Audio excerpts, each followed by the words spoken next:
Et ben c'est parti. Bonjour à toutes et tous. Bienvenue sur ce live en compagnie de Mélanie Loubet. On va attendre quelques secondes, minutes que tout le monde arrive. En tout cas, bienvenue. Bonjour à tous aussi.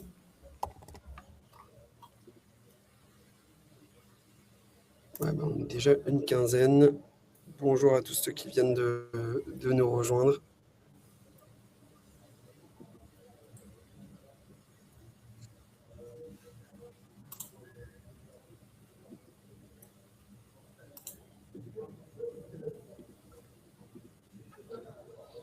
En attendant d'ailleurs que tout le monde arrive, on veut savoir un peu plus sur vous aujourd'hui, à qui on parle. Donc, qui êtes-vous? C'est-à-dire, est-ce que vous êtes consultante, votre spécialité, où est-ce que vous travaillez? Voilà, on est assez curieux de savoir d'où vous venez et avoir un peu plus d'infos sur vous. Ça nous permettra aussi, notamment sur vos spécialités, d'orienter sur des sujets qui vous intéressent un peu plus. Donc, n'hésitez pas à vous présenter dans le chat, en commentaire, c'est fait pour ça. Bonjour Elodie, Barbara, Maria, enchanté. Ouais, il y a déjà pas mal de participants que je connais. Bienvenue.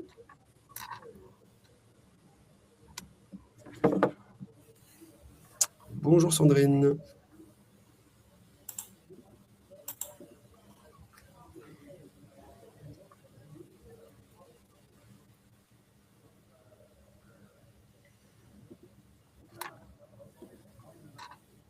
On est déjà une vingtaine, c'est super. Bienvenue à tous. Bonjour Isabelle, bonjour Hélène. N'hésitez pas à nous dire du coup un peu, répondre à ces petites questions que vous voyez affichées. Donc voilà, votre spécialité, où est-ce que vous travaillez, etc. Ça nous intéresse d'en savoir un peu plus sur notre audience. Bonjour Ganel, avec 5 points d'exclamation. Bonjour Jean-Paul, enchanté. Bienvenue.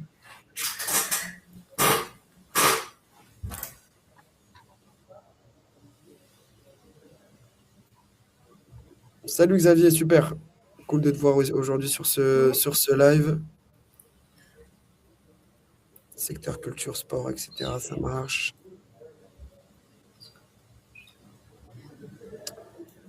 Elodie qui travaille chez EGG, super. Bienvenue Elodie.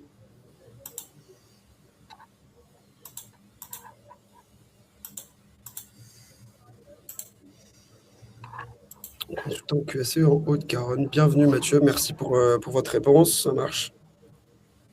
Salut Raina, bienvenue.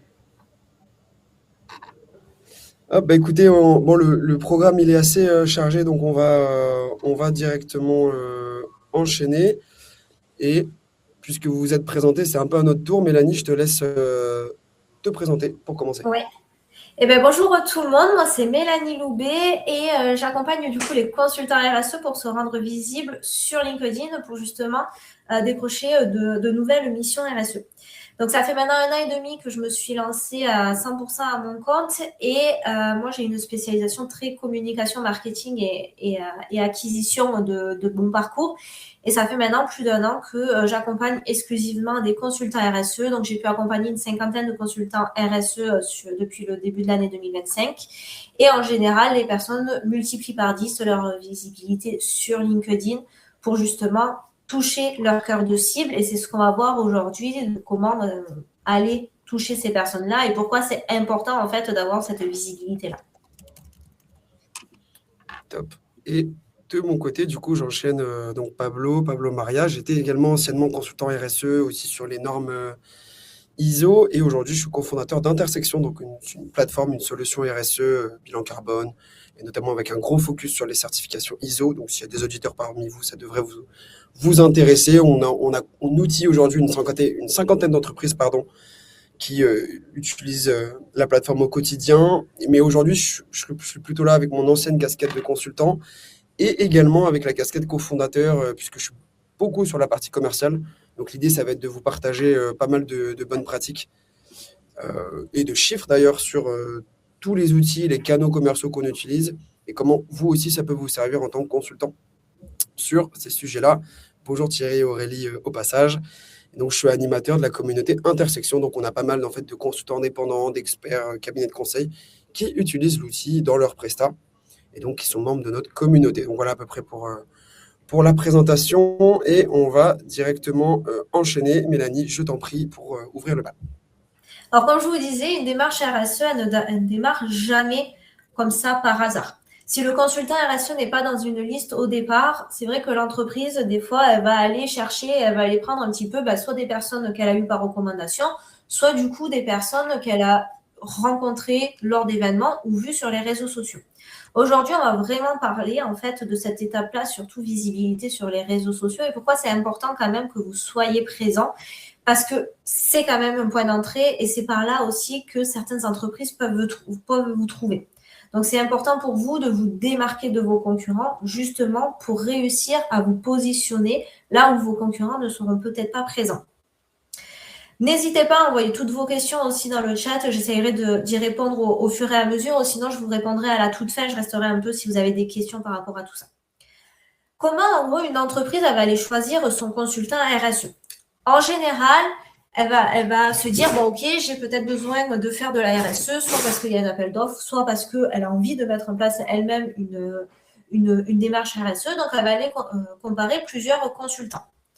Et dans cette comparaison, après, elle va choisir le meilleur ou la personne avec qui elle se sent le plus à l'aise. En gros, qu'est-ce qu'elle fait? Un dirigeant, en fait, il va se décider de se lancer.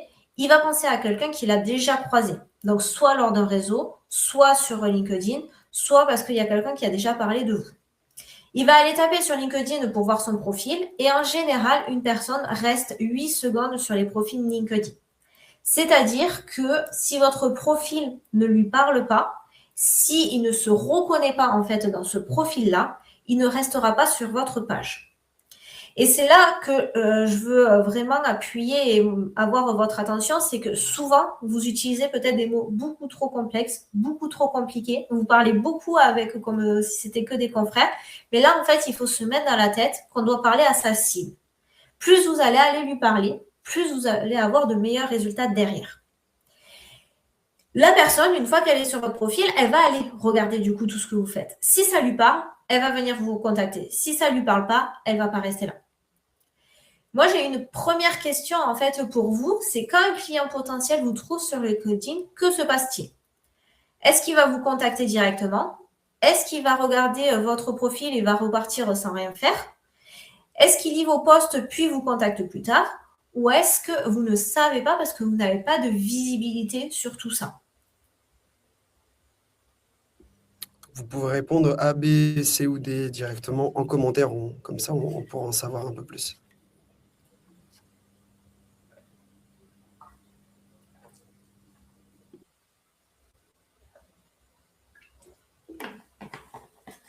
Alors Maxime, RSE, comme mot compliqué, oui, il y a des personnes qui ne connaissent pas forcément la RSE et il y a des personnes qui ont peur aussi un peu de ce mot-là. Tu vois, je vais te prendre l'exemple d'une cliente que j'avais en coaching, on a fini son coaching la semaine dernière. Au tout début, elle me disait, non, mais moi, je veux absolument utiliser le mot RSE, tout le monde le connaît, c'est vraiment ce que je fais, je ne veux pas utiliser autre chose. J'avais dit, OK, il n'y a pas de souci. Moi, je te donne juste mon avis et le retour que j'ai par rapport aux autres consultants que j'ai pu accompagner. Mais après, tu choisis. C'est ton entreprise, c'est toi qui choisis. Au final, elle est revenue vers moi 2-3 mois plus tard en me disant, écoute Mélanie, j'ai plus envie d'utiliser le mot RSE parce que il y a un dirigeant qui a voulu, qui m'a demandé en fait ce que je faisais. Et en me demandant ce que je faisais, je lui ai dit que j'étais dans la RSE et la personne a directement coupé court à la discussion parce qu'elle ne voulait pas en entendre parler plus. Donc en fait, c'est pour ça que du coup, le mot RSE, c'est un mot compliqué entre guillemets parce qu'il n'est pas forcément compris ou bien compris par tout le monde, mais c'est des mots aussi qui peuvent faire peur et l'objectif, c'est de s'adapter à votre cible. Si par exemple, Maxime, ta cible à toi, elle est vraiment très axée sur ça, qu'elle connaît vraiment, que c'est dans son quotidien, que c'est vraiment un mot qu'elle utilise tout le temps, tu continueras à l'utiliser. Par contre, si tu as une cible qui n'utilise pas forcément ce mot-là ou qui ne comprend pas le mot parfaitement, ou alors que c'est un mot qui lui fait un peu peur parce qu'il y a peut-être eu trop de réglementation autour et du coup, elle se sent un peu oppressée avec ce mot-là, là, du coup, il va falloir lui faire comprendre ce que tu fais, mais de manière plus simple et qui fait moins peur. Et voilà, on a pas mal de réponses là-dessus. Donc, beaucoup de personnes dans la situation D Ou alors la situation B, donc soit ils regardent et ils repartent sans rien faire, soit ils savent pas trop, donc ils Ils n'ont pas savent. de visibilité là-dessus. Donc l'objectif, ça va être de voir aussi comment on peut vous aider pour y voir un peu plus clair là-dedans. On va enchaîner parce que le contenu est assez dense aujourd'hui. Merci d'ailleurs, c'est cool, vous êtes ultra réactif dans Mm. en commentaire, donc continuez jusqu'à la fin. On va essayer de vous divertir jusqu'à la fin en tout cas. Alors, comme je vous disais tout à l'heure, une personne, quand elle arrive sur votre profil, elle y reste 8 secondes. Donc ça, c'est des statistiques et il faut que votre profil la capte directement pour qu'elle se dise « Ok, je suis au bon endroit, je me sens à l'aise ici, on me parle ». En gros, qu'est-ce que la personne va voir quand elle va arriver sur votre profil? Elle va voir votre photo.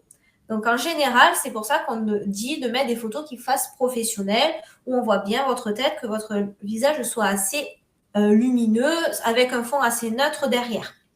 Elle va voir aussi votre titre. Donc, c'est la phrase qu'il y a juste en dessous de votre photo et de votre nom, prénom. Le titre, en fait, s'il est trop générique ou s'il utilise des mots qui ne sont pas compris, là, elle va se dire, je ne suis pas sûre d'être au bon endroit. Après, elle va regarder quoi? Elle va regarder votre bannière. Votre bannière, pareil, je vois souvent des bannières où ça va être des photos de montagne ou alors ça va être la photo de la plage ou la bannière classique de LinkedIn. Là, ça n'apporte rien. En fait, vous vous pénalisez tout seul, entre guillemets, parce que la personne, peut qu'elle reste très très peu de temps sur votre profil, elle va se dire, bon, bah là, il n'y a pas déjà toute cette information sur la bannière, bah, du coup, ça lui enlève de l'information. Donc, la bannière doit être là aussi pour rapporter de l'information supplémentaire à la personne. Et après, vous avez vos 2 premières lignes du résumé qui vont devoir donner envie à la personne de cliquer sur voir plus pour en savoir plus sur vous. Donc ça, c'est vraiment les 4 éléments les plus importants pour l'optimisation de votre profil LinkedIn. En gros, il va falloir optimiser tout ça. Donc, comme je vous disais, photo professionnelle, on voit bien votre tête bien lumineuse, info assez note derrière. Le titre, utilisez des mots simples pour faire comprendre qui vous êtes, à qui vous adressez pour que la personne, quand elle arrive, elle se dise « Ok, je suis au bon endroit ». Une bannière, derrière, vous devez mettre votre promesse ou alors des résultats. L'objectif, en fait, c'est que la personne, quand elle arrive dessus, pareil, elle se dise « Ok, je sais que dans un an, je pourrais avoir tel ou tel résultat. Ou alors, je sais que je suis ici, je vais pouvoir être accompagnée sur tel ou tel sujet. » Et les 2 premières phrases de votre partie info, pareil, pour toujours montrer qu'elle est au bon endroit et que vous pouvez l'accompagner sur sa problématique parce que vous la connaissez. Il y a 3 leviers, en fait, pour être le consultant qu'on appelle en premier. Déjà, ça va être votre discours. Votre discours doit être clair et compréhensible. Je vais vous le dire tout au long de cette heure-là. Tout ce que vous faites doit parler à votre cible. Si vous ne parlez pas à votre cible, vous ne pourrez pas, en fait, lui faire vraiment comprendre que vous allez l'aider. Donc, vraiment, un discours clair, une présence qui soit visible. Je sais qu'il y a des personnes qui me disent, moi, je ne veux pas faire plus de 2 publications ou plus d'une publication par semaine parce que j'ai peur d'être trop présent. Soyez minimum visible. On est sur les réseaux sociaux. Les réseaux sociaux, on voit tellement de contenu passer qu'on peut très vite oublier en fait ce qu'on a pu voir la veille ou en début de semaine. Donc, n'ayez pas peur de cette visibilité, n'ayez pas peur d'être quand même présent. Et n'oubliez pas la preuve aussi qui rassure. Plus vous allez avoir des preuves, mieux ça sera pour vous. Parce que justement, ça vous permettra en fait de montrer que ce que vous dites, c'est réel. Parce que le domaine de la RSE, comme moi par exemple le domaine de la communication, c'est des éléments qui ne sont pas forcément palpables. C'est pas comme si on allait au magasin, on achète une télé, on rentre, on met sa télé, on voit la télé, on sait ce qu'on a. Donc, plus il y a des preuves pour rassurer la personne et donner confiance et que la personne derrière, elle se dise « Ok, je vois l'intérêt, ça peut être intéressant », mieux c'est. Donc, on va revenir sur la partie discours. Donc, le discours qui va parler à votre client, à votre cible et pas à vos pairs. C'est vraiment l'erreur numéro 1 que je vois, moi, avec les consultants RSE que j'ai pu accompagner. C'est qu'en général, quand vous faites des publications ou quand vous parlez sur un sujet, souvent, les personnes qui seront autour de vous et qui vont venir commenter, aimer, vont être des pairs. Et vous, votre objectif, c'est d'aller chercher vos prospects. C'est d'aller vous rendre visible auprès de vos prospects. Donc, il faut toujours vous positionner de la manière de se dire, OK, est-ce que la personne à qui j'ai envie de parler comprend mon sujet? Pour rendre ça un petit peu plus concret, on va se dire, on est dans un repas de famille et vous voulez parler d'un sujet en particulier. Et en face de vous, il y a vos grands-parents peut-être et vos tantes. C'est pas forcément le même âge. Et là, du coup, vous allez peut-être vous adresser de manière différente à chaque personne pour que chaque personne comprenne ce que vous allez leur dire. Surtout quand c'est des sujets qui ne sont pas naturels et qui ne sont pas vraiment innés pour tout le monde. Toujours se dire, je m'adapte à ma cible, j'utilise ces mots et j'utilise sa manière de parler. Donc vraiment, là, je vous ai mis un petit tableau avec des petites phrases qu'en général, j'ai les consultants RSE qui vont dire et comment en fait votre client le comprend. Et je vous ai mis à côté comment il faudrait le dire. L'objectif, c'est de montrer directement le résultat, ce que vous pouvez apporter, toujours en utilisant des termes qui parlent directement à votre cible. Votre présence sur LinkedIn.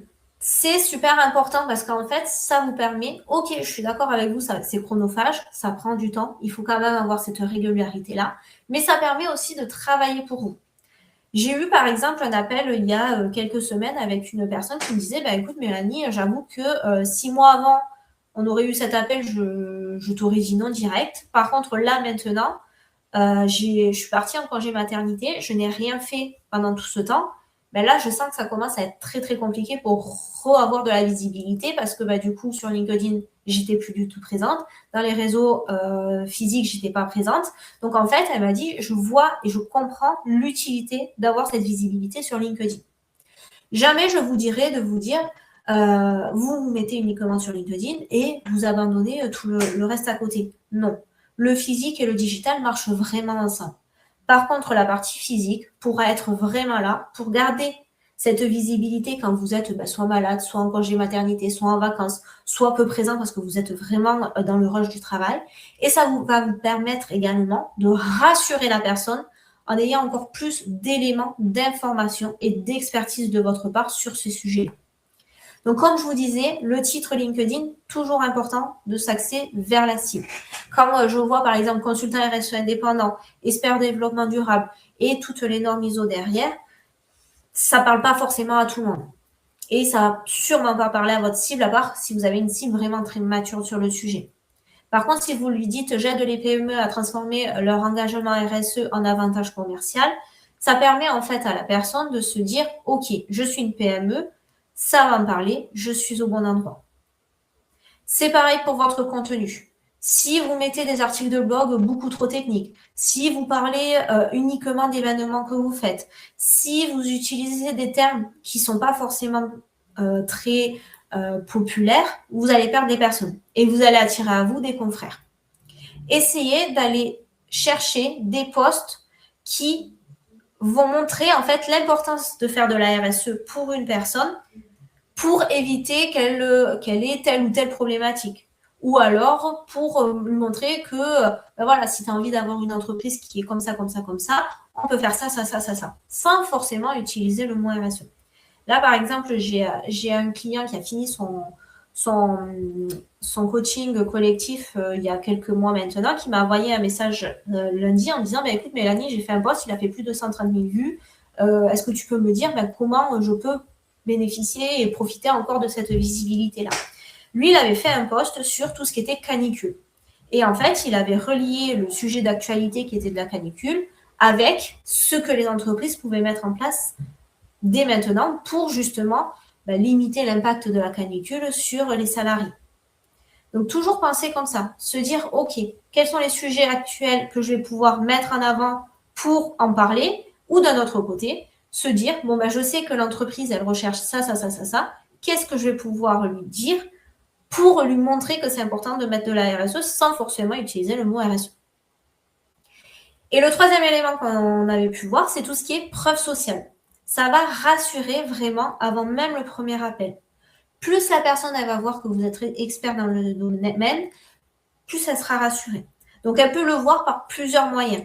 Soit des cas clients que vous avez racontés, donc soit c'est des posts et du coup, vous faites des posts dessus, soit vous pouvez avoir dans vos sélections une partie cas client et vous résumez à chaque fois un avant-après avec chaque client pour savoir un petit peu d'où ils partaient à où ils arrivaient. Ça permet en fait à la personne de directement se projeter dans les résultats qu'elle pourrait avoir. Vous avez aussi toute la partie recommandations ou avis clients sur Google. N'hésitez pas à en demander à chaque fois le plus possible parce que du coup, ça permet quand même de rassurer la personne. Plus elle va avoir d'avis clients, plus elle va avoir de recommandations, plus elle va se sentir à l'aise avec vous. Et après, vous allez avoir du coup toute la partie contenu qui va vraiment être là pour prouver votre expertise et pour montrer en fait que le sujet, vous le connaissez et que le sujet, vous allez savoir le mettre en place dans son entreprise parce que vous êtes peut-être expert dans le domaine de la PME, industrielle ou autre. Donc en fait, la preuve sociale va arriver par plusieurs moyens. Des cas clients vraiment très concrets qui vont permettre à la personne de se projeter elle-même dans son entreprise et de savoir à peu près les résultats qu'elle pourra avoir. Des recommandations pour toujours humaniser et donner confiance à la personne. Et toute la partie contenu qui nous prouve vraiment la partie expertise. Donc les contenus, il faut vraiment les travailler, les réfléchir en amont. La confiance, en fait, elle va se construire du début où la personne arrive sur votre profil en 8 secondes jusqu'à votre premier appel. Ça ne va pas uniquement se construire pendant l'appel. Il faut que la personne, elle arrive un peu en appel en se disant, c'est bon, je sais que si l'offre ou si je sais comment la personne, elle parle, ça me plaît, je signe. En général, il y a 3 erreurs qui vous rendent invisible et en général, de ce que j'ai pu voir en plus d'1 an et demi, c'est souvent cela. En premier, c'est vraiment parler à vos pairs plutôt que de parler à vos clients. Essayez toujours, quand vous rédigez un post ou quand vous rédigez quelque chose, de vous poser et de vous dire, est-ce que si je dis ça à ma cible ou est-ce que si je dis ça à un réseau d'entrepreneurs ou quoi que ce soit où il peut avoir votre cible, est-ce qu'ils vont comprendre ou est-ce qu'ils vont me poser des questions? L'objectif, c'est d'être le plus clair possible. Attendre d'être recommandé. C'est vrai que la recommandation, c'est pratique parce que du coup, ça permet en fait d'avoir déjà un peu la confiance de la personne derrière, vu que vous avez été recommandé, mais l'objectif, c'est pas d'attendre d'être recommandé. Il y a peut-être beaucoup de personnes qui vont être recommandées en même temps. Si vous vous posez que sur ça, ça va être plus compliqué pour vous derrière d'avoir vraiment le marché. Et après, 3e erreur, c'est vraiment confondre expertise et visibilité. Vous pouvez être très, très, très, très bon dans votre domaine, connaître parfaitement le domaine de la RSE et vraiment être excellent là-dedans. Par contre, souvent, quand on est trop expert dans un sujet et qu'on est vraiment passionné de son sujet, on a du mal à vulgariser et à le rendre plus simple pour les personnes qui ne sont pas vraiment dans ce domaine-là. Donc vraiment, les 3 erreurs et essayer de vous poser sur ça dès cet après-midi, c'est vous dire, est-ce que quand je parle à quelqu'un, est-ce que j'écris quelque chose, ça parle vraiment dans ma cible? Est-ce que j'ai déjà mis en place vraiment un système qui me permet d'avoir des contacts réguliers sans attendre d'être recommandé? Et est-ce que je parle pas trop de mon expertise et que du coup, les gens sont un peu noyés dans ce que je peux leur dire? Or, aujourd'hui, l'objectif, en fait, c'est vraiment que vous compreniez ça, qu'il y a vraiment un réel parcours de prise de décision chez la personne. C'est-à-dire qu'elle sait qu'elle a un besoin, ou il y a quelqu'un qui lui a initié ce besoin-là. Elle va aller chercher des personnes, elle va aller se renseigner, notamment sur LinkedIn, sur le site internet ou via des recommandations. Elle va regarder si elle a confiance dans la personne, elle va prendre contact. Le discours que vous devez avoir doit être toujours orienté client. Plus vous allez parler à votre cible, mieux ce sera. Une présence toujours minimum régulier sur LinkedIn. Essayez d'être au moins une fois par semaine sur LinkedIn et à côté de ça, d'avoir votre routine d'engagement qui vous permet en fait d'avoir cette présence-là, d'être visible et que les personnes se disent « Ok, plus je vais la voir, plus je vais avoir confiance en elle ». Et vraiment, n'hésitez pas à mettre le plus de preuves sociales possible pour rassurer la personne.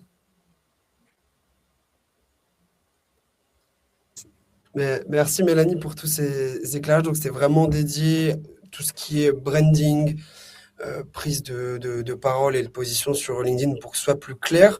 Là où j'aimerais apporter un peu plus compléter ce que tu disais, c'est une fois qu'on a cette présence sur LinkedIn, au moins un profil qui est optimisé, comment on peut aller plus loin? C'est-à-dire comment on peut vraiment aller chercher des clients via cette plateforme-là. Donc ça, ça vient d'une question qu'on s'est posée. En fait, pourquoi on parle de la partie prospection et du commercial dans la RSE? Avant d'aller sur les solutions et les exemples d'actions très concrètes, comme je vous ai déjà dit, nous, on a une communauté entre 50 et 60 consultants. Ce qu'on voit souvent, c'est qu'en fait, il y a trois choses. La première, c'est que prospecter, ça peut être mal vu. Surtout dans la RSE, quand on est dans une dimension éthique, etc. Ça peut être un peu tabou, encore plus tabou que dans d'autres secteurs, alors qu'au final, c'est quand même le nerf de la guerre pour aller trouver des clients et vivre de son activité d'indépendant, ou même pour des cabinets de conseil. Le deuxième constat, c'est que, et tu as dû le voir aussi, Mélanie, dans tes coachings, le bouche à oreille, ça reste un canal favori, ça reste le canal, entre guillemets, le plus simple. C'est-à-dire que quand je parle à des consultants, ils me disent, oui, mais aujourd'hui, je vide mon réseau, des salons et des recommandations qu'il y a entre cet écosystème-là. C'est assez dangereux parce que si votre réseau il ne travaille pas pour vous à un moment donné, vous n'allez pas avoir de nouveaux clients. Donc ça, attention. En fait, l'idée, c'est évidemment, il faut travailler le réseau, le présentiel, les salons, le bouche à oreille qui en vient naturellement, c'est hyper important. Bon, je ne suis pas en train de vous dire d'arrêter ça. Par contre, il faut le compléter avec quelque chose de beaucoup plus prédictible. C'est-à-dire que le bouche à oreille peut dépendre de l'humeur de la personne à qui vous parlez, de ses rencontres, etc. Alors que si vous mettez en place un système d'acquisition et de prospection un peu solide qui peut venir de LinkedIn, là, pour le coup, ça va être largement bénéfique et ça va aller compléter la partie bouche à oreille et réseau de l'autre côté. Le troisième constat, et c'est pour ça aussi qu'on organise ce webinaire, c'est que généralement, les consultants ont assez peu de connaissances sur d'autres méthodes d'acquisition et de prospection. Autre que justement ce fameux bouche à oreille. Le résultat de ces trois constats, c'est que généralement, il y a assez peu de missions, donc c'est difficile d'en vivre, ou alors il y a une incertitude sur le nombre de nouveaux clients qu'ils pourraient avoir. Donc, on va essayer d'aborder tous ces sujets-là ensemble aujourd'hui. Avant toute chose, j'aimerais bien savoir un peu quels sont aujourd'hui vos canaux d'acquisition, quels canaux vous connaissez pour la partie prospection commerciale. Est-ce que vous en connaissez tout court, hein? Est-ce que c'est principalement du bouche à oreille, des salons, LinkedIn, du mailing? Voilà, on est assez curieux d'en savoir un peu plus. Pareil, ça va me servir à orienter un peu le discours après par rapport à ce que vous connaissez déjà ou ce que vous avez déjà testé, hein, aussi assez curieux d'avoir votre retour. Si vous avez testé des choses qui ne marchent pas, des méthodes où on vous a dit ouais, c'est super bien, vous allez avoir plein de clients grâce à ça, et en fait ça a fait totalement flop de votre côté. Assez curieux d'avoir votre retour là-dessus. Et en attendant que vous puissiez répondre, on a une question d'Arthur. Si tu veux commencer, Mélanie, je pourrais compléter si tu veux. Ouais. Du coup, Arthur, il disait, si ma cible, c'est là où le responsable RSE dans l'entreprise, comment dois-je adapter le discours? Donc, en fait, là, Arthur, ce qu'il va falloir que tu fasses, c'est que du coup, tu as un peu la chance de te dire que la personne est quand même mature sur le sujet. Donc, tu peux quand même utiliser encore des mots un peu complexes. Par contre, du coup, il va falloir que tu relis bien l'objectif de faire de la RSE dans une entreprise. Parce que ton responsable RSE va être un peu l'intermédiaire, mais il y aura toujours le directeur derrière qui sera sûrement là pour signer. Donc, il faut que le directeur voit l'importance de faire de la RSE, même s'il y a quelqu'un qui lui dit oui, c'est super intéressant, c'est vachement cool tout ça, mais il faut qu'il voit pourquoi il va signer, pourquoi il va sortir plusieurs milliers d'euros. Donc, en fait, toi, tu as un peu de la chance de te dire, la personne connaît le sujet, je peux utiliser des mots assez jargonneux, mais par contre, fais toujours le parallèle entre l'entreprise et le secteur d'activité et alors il faut voir aussi ta cible, tu vois, est-ce que c'est toutes les entreprises ou est-ce que c'est des entreprises, des PME entre tant et tant de salariés, mais essaye de montrer en fait l'importance de mettre en place des démarches RSE. Et pour compléter sur ce sujet, donc nous, chez Intersection, les responsables RSE, c'est clairement notre cible aussi, mais plus sur la partie logicielle, pas sur la partie conseil. Un point quand même à faire attention avec cet interlocuteur, ce persona, c'est que aujourd'hui, les services RSE, ça doit être les services où il y a le moins de budget à dédier, surtout depuis l'omnibus et un peu le recul des sujets de durabilité depuis 1 an ou 2. Donc nous, ce qu'on fait dans la partie commerciale, c'est qu'on essaye de rattacher ce qu'on appelle des alliés le plus vite possible. C'est-à-dire que la RSE, ça ne concerne pas que le chargé de mission ou le responsable RSE, ça peut concerner la partie achat, la partie RH, la partie finance. Donc, essayez dès le départ de vos échanges de trouver des alliés dans d'autres services pour aller choper du budget, pour accompagner votre client. Ça, c'est je pense, le meilleur conseil que je peux vous donner aujourd'hui. Ça va largement raccourcir vos cycles de vente. C'est ce qu'on a vu, nous, chez Intersection, en tout cas, sur la partie logicielle, et je sais que ce sera la même chose sur la partie conseil pour échanger souvent avec des consultants. Il y a Pablo Santamaria, mais d'ailleurs, on nous confond souvent, Pablo. On a presque les mêmes noms. Pour rassurer les futurs clients, quid de la présence dans les listes de partenaires comme celle d'Intersection, Diac 26 000? Totalement, ça crée aussi de la présence sur ce qu'on appelle le backlink sur les sites internet donc soit Diac 26 000, Intersection. Il y en a d'autres. Il y a des communautés de consultants. Je sais qu'il y a aussi la communauté sur la partie qui s'appelle ILCO, c'est que des consultants RSE. Voilà, il y en a pas mal. Allez regarder ça, vous faire référencer. C'est le même système que Malte, sauf que là, c'est vraiment dédié RSE. Donc, pour le coup, ça peut être hyper utile pour aller vous démarquer et que vos prospects vous trouvent sur Internet. Alors, on a eu pas mal de réponses sur vos canaux de prospection. On a eu du BNI, des afterwork, pas mal LinkedIn, des salons, présence auprès d'institutions aussi, Jean-Paul, les pépinières, les CCI, etc., etc. Le networking, donc de ce que je vois là, ça repose pas mal sur tout l'aspect salon, prospection physique, club d'entreprise. C'est des super canaux. C'est des bons canaux aussi pour aller trouver des dirigeants de PME ETI. Là, Arthur, là où tu dis très difficile de trouver des dirigeants. Pour moi, les afterwork et BNI, c'est plutôt dédié TPE, PME, très petites entreprises. Il y a souvent même des indépendants dans ce type de club. Essaye d'aller trouver des réseaux liés à des fédérations professionnelles, ce qui est MEDEF, CCI, ça peut marcher aussi. Mais voilà, je te comprends sur le fait cible d'entreprise. Là, les toutes petites ne se font pas toujours accompagner. Donc, il faut bien cibler aussi les groupes, les clubs d'entreprise que vous rejoignez. Donc voilà, aussi pas mal de recos, Marie-Pierre, LinkedIn, etc. etc.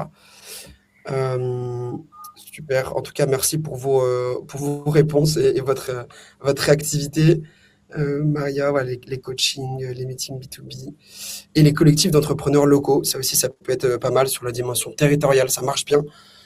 C'est assez utile de se référencer auprès d'un acteur local et qu'en fait, vous soyez visible par rapport à votre département, votre région. Ça marche vachement bien. Les gens aiment bien, les entreprises aiment bien travailler avec des acteurs de leur secteur. Donc ça, pour le coup, c'est une bonne remarque, Arthur, aussi sur ce point de vue-là. Mais ça rejoint la partie prospection physique qu'il faut aller compléter avec d'autres types de méthodes. Donc là, on va faire des focus. J'en ai 6 ou 7 que je vais vous donner là sur les types de prospection que nous, on a utilisés chez Intersection, qui sont assez communes, mais au moins, je peux vous faire un retour d'expérience sur quelque chose qu'on a testé. Donc, ça a un peu plus de valeur, je pense. Alors, les lead magnets, ça, c'est un super moyen de trouver des prospects. Si vous me suivez un petit peu, vous avez dû voir que toutes les semaines, tous les mardis, on publie un lead magnet, une ressource en fait gratuite. Donc, on passe beaucoup de temps à créer des ressources qui peuvent intéresser nos prospects, notamment des responsables RSE. Donc là, je vous donne cet exemple avec le top 50 des objections. On a créé un livre blanc avec toutes les objections qu'on a entendues en RSE. Et aujourd'hui, ce qu'on fait, c'est qu'on le publie sur LinkedIn et en échange, on leur demande de commenter et d'aller remplir un petit formulaire. Et ça, c'est un super moyen de montrer notre expertise et aussi de nous créer une base de données de prospects, et de créer un espèce de jouer sur le principe de réciprocité. C'est-à-dire qu'en fait, on donne une ressource. Donc après, c'est beaucoup plus simple d'aller appeler la personne en lui disant bonjour Michel, je vous ai envoyé cette ressource, qu'est-ce que vous en avez pensé et pourquoi vous l'avez téléchargé, est-ce que vous avez des enjeux sur les RSE? C'est un super bon moyen de prospection. Que vous l'utilisiez en prospection téléphonique parce que la personne aura donné son numéro, vous l'appelez après. Ça peut aussi être un message LinkedIn en disant bonjour Sandra, vous avez téléchargé notre ressource, est-ce que vous voulez qu'on échange? Voilà. Ou alors même les afficher sur votre site internet pour aller générer aussi du lead. C'est un super moyen. Honnêtement, nous, je vous le mets je pense, en première position de nos méthodes de prospection qui marchent via LinkedIn. En tout cas, ça marche très bien. Si vous voulez des exemples de lead magnets à utiliser, on en a tout un tas chez Intersection. On peut vous les mettre à dispo si vous faites partie de la communauté avec plaisir. Ça, c'était le premier focus. Le deuxième, mais on y est en plus, c'est les live LinkedIn ou les webinaires. Honnêtement, très très bon moyen de montrer votre expertise pareil et aussi d'aller utiliser les participants, les inscrits comme base de prospection. Ça vous fait gagner en visibilité. Et vous pouvez aussi les utiliser en icebreaker, en prospection LinkedIn ou appel, en disant bah, bonjour, même en amont, hein, on organise un webinaire, un live sur un sujet RSE. Je vous invite, c'est gratuit. Donc déjà, c'est bien en amont et c'est bien même en aval pour les personnes qui ont participé en disant bah, voilà, est-ce que ça a répondu à vos besoins? Ça peut générer beaucoup aussi de visibilité. Typiquement là, si je vous donne rien que l'exemple du live d'aujourd'hui, il y a 180 personnes qui se sont inscrites via LinkedIn. Donc c'est un super moyen aussi de prendre connaissance avec vous. Donc à la fin, en vous demandant voilà, qu'est-ce que vous avez pensé du webinaire. Donc c'est un super outil de prospection. Et c'est pas de la prospection à froid, ça qui est pas mal. C'est qu'en fait, les gens qui s'inscrivent, et je peux vous en donner des dizaines d'exemples, on en fait tous les mois, hein, des lives à intersection, c'est qu'en fait, bah, vous apportez quelque chose à votre communauté et à votre audience. Donc après, vous êtes tout légitime de dire mais qu'est-ce que vous en avez pensé et quels sont vos enjeux aujourd'hui. Super outil, les live LinkedIn ou les webinaires. Je dis live LinkedIn parce que c'est le format sur lequel on est aujourd'hui. C'est-à-dire que ce n'est pas un webinaire sur une plateforme, c'est vraiment hébergé par LinkedIn. Ça crée beaucoup de visibilité, vous pouvez commenter. C'est très vivant et ça vous permet notamment de commenter comme ce que vous faites depuis tout à l'heure. Donc, j'en profite pour vous remercier. Donc voilà, très bon outil les live LinkedIn. Donc en gros, vous pouvez les contacter directement via la messagerie LinkedIn ou utiliser des outils de prospection comme Walaxy, The Growth Machine pour aller automatiser tout ça. C'est un peu moins humain, mais bon, s'il y a beaucoup de volume, ça peut vous aider. Une autre méthode de prospection qu'on utilise pas mal, c'est le setting. En gros, c'est un peu moins connu. Le setting, ça consiste en fait à contacter une personne via LinkedIn avec un premier point d'entrée, avec un prétexte, entre guillemets. Ça peut être une personne qui fait partie d'un groupe RSE dans lequel vous êtes aussi, qui a commenté un de vos posts, qui a visité votre profil, ou qui a tout simplement commenté un post d'un concurrent, ça peut aussi aider. Si vous avez d'autres idées d'ailleurs, donnez-les nous en commentaire, ça m'intéresse pas mal. Donc là, par exemple, là, je vous ai donné l'exemple à droite. Là, sur les 90 derniers jours, il y a 1200 personnes qui ont vu mon profil. Donc, c'est 1200, c'est énorme. Bon, je publie énormément sur LinkedIn, donc je pense que vous n'aurez pas les mêmes stats si vous ne publiez pas beaucoup, quoique ça dépend de ce que vous faites. Mais de toute manière, vous avez des gens qui visitent votre profil LinkedIn pour rejoindre ce que disait Mélanie tout à l'heure, d'où l'intérêt d'avoir un profil LinkedIn ultra optimisé. Et vous pouvez voir en fait qui voit votre profil. C'est encore plus facile si vous avez Premium. Mais de toute manière, vous avez quand même quelques insights sur qui a vu, qui n'a pas vu. Ben, ça peut être un moyen de contacter la personne. Imaginons qu'un responsable RSE consulte votre profil, ben, vous pouvez le contacter. Bonjour, qu'est-ce qui a attiré votre attention sur mon profil? Ça peut générer une discussion. Le but du setting, honnêtement, c'est pas d'être transactionnel, mais c'est d'être conversationnel. Vous allez créer un échange, vous n'allez pas essayer de vendre directement. Vous allez contacter un dirigeant en disant bonjour, j'ai vu que vous étiez dans ce groupe lié à la RSE. Est-ce que c'est un sujet qui vous intéresse? Qu'est-ce que vous faites en interne? L'idée, c'est d'aller progressivement vers un échange et peut-être aller vers une proposition d'accompagnement, mais pas forcément. En fait, là, l'idée, c'est aussi de générer des conversations, des nouveaux contacts que vous n'auriez pas eu avant. Donc, le setting, pour ça, c'est un super moyen de prospection. Ça marche très bien parce que, encore une fois, ce n'est pas de la prospection à froid. C'est ce qu'on appelle du warm, du tiède. C'est des gens qui ont quand même eu un petit intérêt, qui sont intéressés à la RSE, qui ont liké un de vos posts. Voilà, c'est un super moyen de prospection, en tout cas d'acquisition client. Les sessions stratégiques aussi, c'est pas mal. C'est en gros proposer un mini audit gratuit, un échange de 30 minutes sur leur stratégie RSE. Au lieu de dire, et dites-vous que nous, on le fait encore, hein, de dire oui, est-ce que vous voulez une démo d'intersection du logiciel? On voit qu'en fait, c'est un peu plus adapté de dire est-ce que vous voulez qu'on se prenne 30 minutes pour discuter de votre stratégie RSE? Ça plaît un peu plus. Après, ça dépend. Nous, l'aspect outil plaît parce que les gens sont curieux de voir une plateforme. Mais vous, en tant que consultant, je vous conseille de mettre ça en place. Ça peut assez bien marcher. Au lieu de dire on va discuter d'un potentiel accompagnement, mais dire voilà, je vais vous aider sur vos problématiques. On va essayer déjà de vous donner quelques pistes d'amélioration par rapport à mon expérience de consultant. Ça peut bien marcher. Voilà, c'est quelque chose que je peux vous conseiller, également.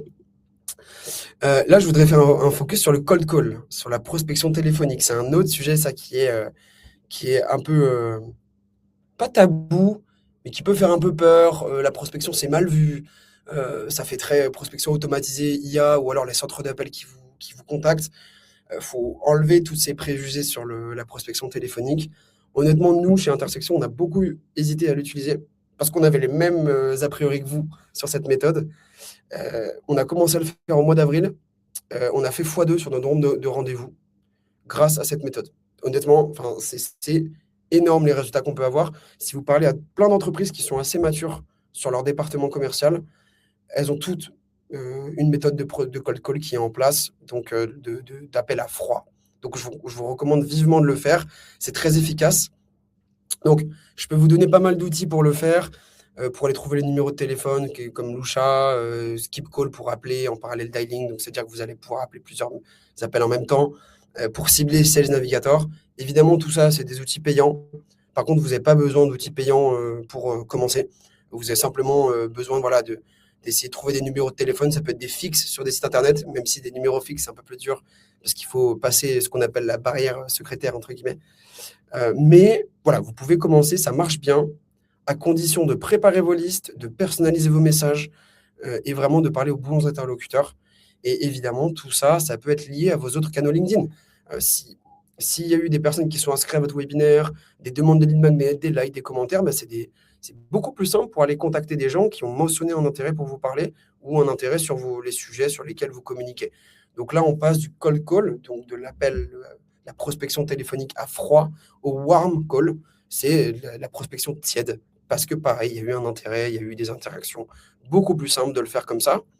Moi, je suis assez curieux de savoir, d'ailleurs, vous pouvez me le dire en commentaire, est-ce qu'il y en a déjà parmi vous qui ont essayé au moins une fois du cold call? Je suis assez curieux d'avoir votre retour dessus. En tout cas, voilà, ça peut être une méthode assez efficace et ne vous dites pas qu'il faut payer des milliers et des cents d'outils pour commencer, pas du tout. Commencez par les appels, les numéros fixes ou alors des outils gratuits. Lusha permet, par exemple, d'avoir 40 numéros de téléphone ou 20 par mois. C'est gratuit. Ça peut vous permettre de commencer et de vous entraîner sur la partie cold call. Donc, que je vous recommande. Voilà, à peu près. Donc, nous, on a commencé, comme je vous le disais, au mois d'avril. Donc, dites-moi en commentaire s'il y en a certains d'entre vous qui ont déjà testé, si ça a marché ou pas. C'est assez ingrat, hein, le cold call, c'est dur. Il faut en faire beaucoup. Mais honnêtement, les résultats sont là. Donc, je peux que vous recommander de le faire, même si c'est pas du tout quelque chose. Là, j'imagine qu'en voyant ça, vous allez me dire, mais non, pas du tout. Je vais avoir l'air d'un gros forceur en faisant du cold call. Honnêtement, non. Les gens sont pas toujours, sont des fois assez ouverts à échanger. Jean-Paul qui me dit dans une autre vie, ça marche. Bah, écoute, si ça peut aussi te concerner dans ta vie de consultant, avec plaisir, si ça peut t'aider. Voilà à peu près pour ce focus.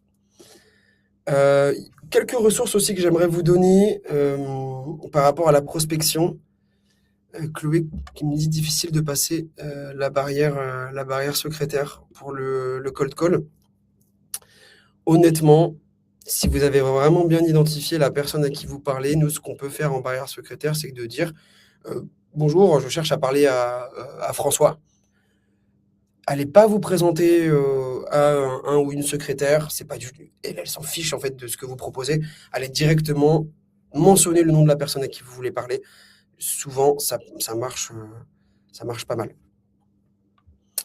Et Pablo qui me dit, par opposition à la communication LinkedIn, les termes complexes sont intéressants pour passer le standard en cold call. Oui, après là, ça dépend de ta stratégie.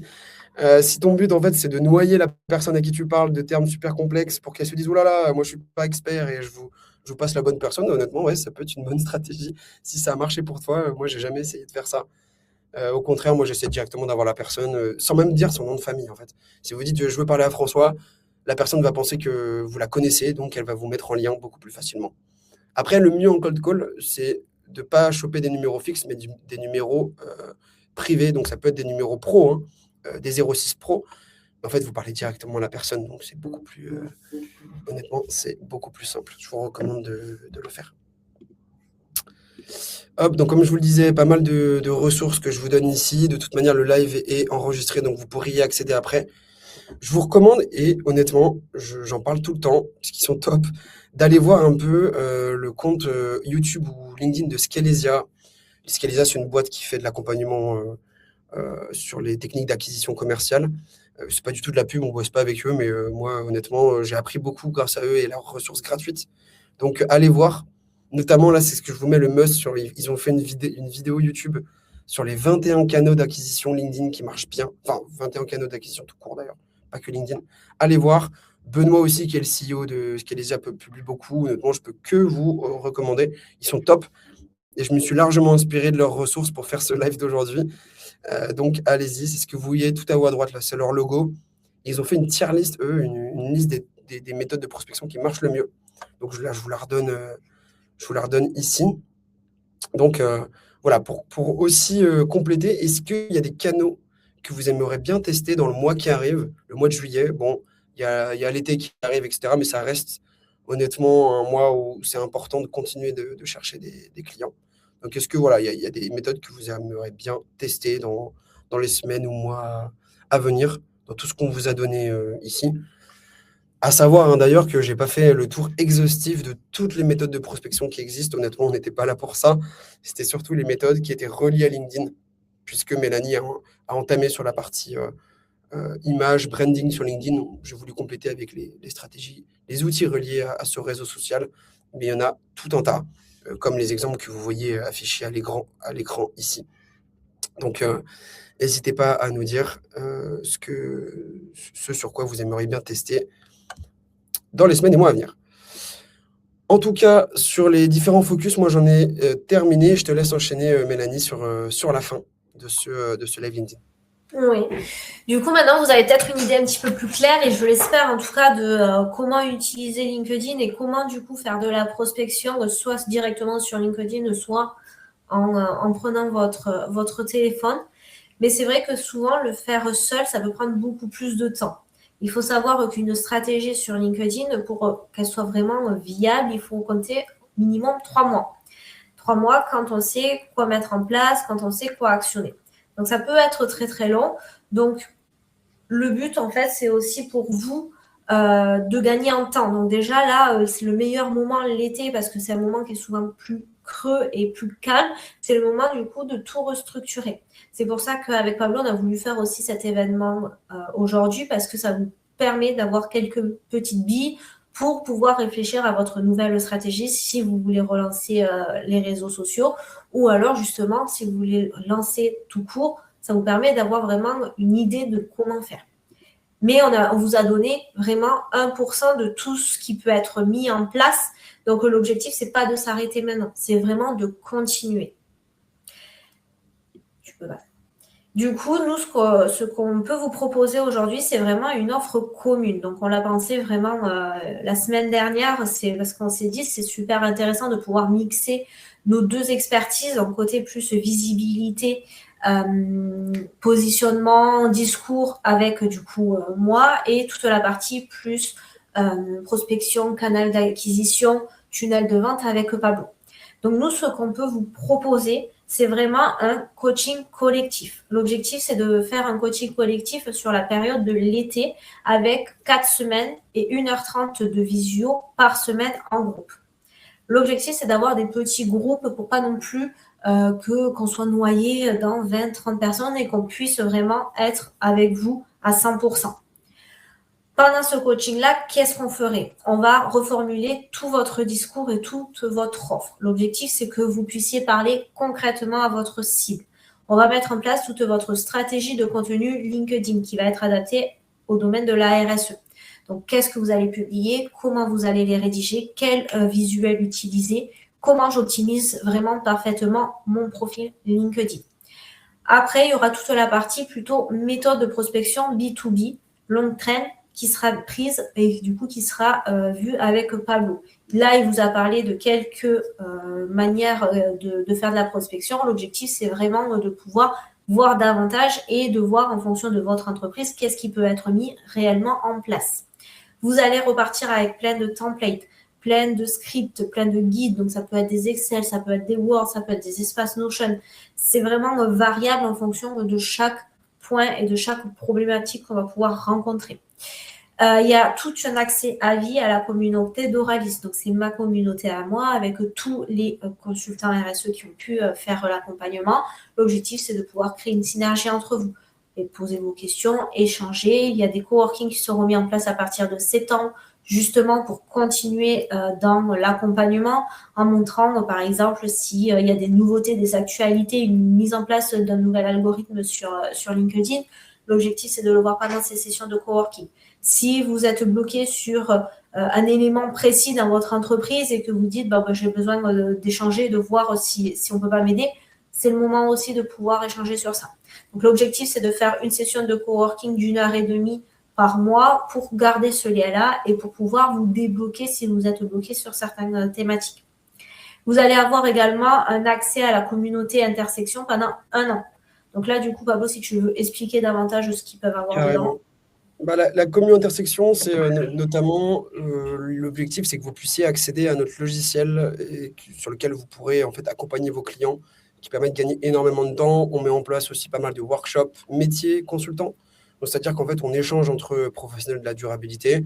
Voilà, il y a à peu près 1 ou 2 événements par mois, des cafés intersections un peu informels, mais surtout voilà, l'accès à votre espace expert et votre espace de démo du logiciel, qui peut aussi vous aider à vous différencier dans votre prospection et dans vos accompagnements.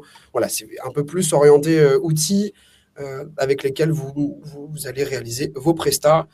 Et de toute manière, voilà, vous êtes intégré à un réseau d'une 50aine de consultants, donc ça, c'est pas mal. S'il y a des échanges à créer entre vous, écoutez, n'hésitez pas si vous êtes intéressé par ce coaching, c'est cool, on va le faire en binôme avec Mélanie.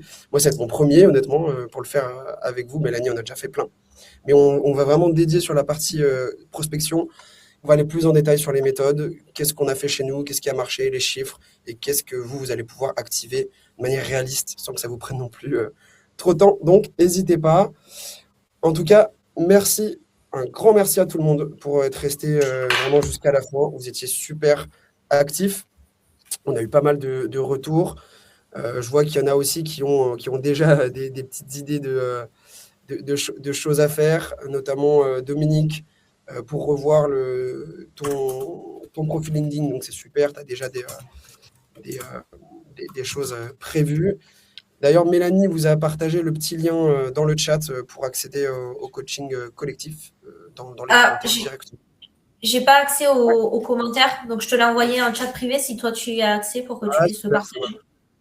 Hop, pas de souci, je vous le mets en commentaire. De toute manière, on le mettra aussi dans la description de l'événement LinkedIn. Donc, n'hésitez pas. Hop. Du coup, Jean-Paul, pour répondre à ta question, est-ce qu'il y a un intérêt d'avoir une communication sur LinkedIn avec le nouvel algorithme où on s'en sert plus comme carte de visite et activateur? Il y a vraiment un intérêt. En fait, l'intérêt, c'est d'aller chercher les personnes qui ne t'auraient pas forcément connues. Parce que peut-être elles habitent plus loin de chez toi, donc elles n'ont pas le même cercle proche. L'objectif, en fait, c'est vraiment de te rendre visible sur vraiment la plateforme. Et c'est ça qu'on va travailler pendant le coaching. Le coaching, du coup, c'est un coaching à 490 € qui peut être payé en 4 fois sans frais avec PayPal. Et l'objectif, en fait, c'est de se dire que tout ce qu'on va mettre en place durant ce coaching-là, c'est vraiment d'aller chercher cette visibilité, de te rendre visible auprès de ta cible. Et surtout, avec Pablo, c'est aussi comprendre et connaître toutes les méthodes pour aller directement les prospecter. Donc, il y a un réel intérêt d'être présent sur LinkedIn pour vraiment avoir cette visibilité, pour aller les chercher et pour pouvoir les rassurer, comme tu disais, avoir la partie carte de visite, on va dire, et plus activateur. Mais il y a quand même ce réel intérêt, d'où l'importance aussi, et c'est pour ça que j'ai rajouté tout ce qui était coworking une fois par mois, parce que du coup, si l'algorithme y change, mon but, c'est de vous donner les infos pour que vous puissiez améliorer votre stratégie aussi au fur et à mesure, parce que vu que LinkedIn change assez régulièrement et que vous n'êtes pas forcément dessus à regarder, à savoir ce qui se passe du coup, mon objectif à moi, c'est vraiment d'aller vous donner ces informations-là. Donc, c'est pour ça aussi que la partie coworking a été mise en place récemment pour justement pouvoir vous accompagner sur tous les changements d'algorithme. En tout cas, encore un grand merci. On va bientôt clôturer ce live. N'hésitez pas à poser vos dernières questions directement en commentaire. On a encore une petite trentaine là, donc c'est top. Vous êtes restés vraiment jusqu'à la fin. Merci pour vos super retours, Aurélie, sur les compétences tunnel de vente. C'est vrai qu'on a beaucoup travaillé le sujet. Merci encore à tous. Et puis voilà, si nous reste quelques secondes encore, s'il y a des questions, on est là pour y répondre. Et Sharon, oui, je vous envoie le live de toute manière, le replay pardon, est directement intégré à l'événement LinkedIn. Donc voilà, si vous voulez regarder plus tard, avec plaisir. Je vous dis au revoir et écoutez, je vous souhaite très bonne journée. On arrête pile à l'heure. Bon courage à vous et à très vite. N'hésitez pas à nous contacter avec Mélanie si le coaching collectif vous branche. Merci Jean-Paul pour le retour. Donc ça, je vous ai même pas demandé d'ailleurs à quel point le live vous a été utile. De 0 à 10, s'il y en a qui sont encore connectés. Je t'en prie Isabelle, 10 000 merci, avec plaisir. N'hésitez pas à nous dire si ça vous a été utile. Nous, on aime bien avoir des petits feedbacks sur ce qu'on propose, en tout cas sur nos lives mensuels. Et là, le live avec Mélanie qui était assez fourni. Dites-nous. Merci Dominique. Merci Anne. Elodie. Je vous souhaite une bonne journée.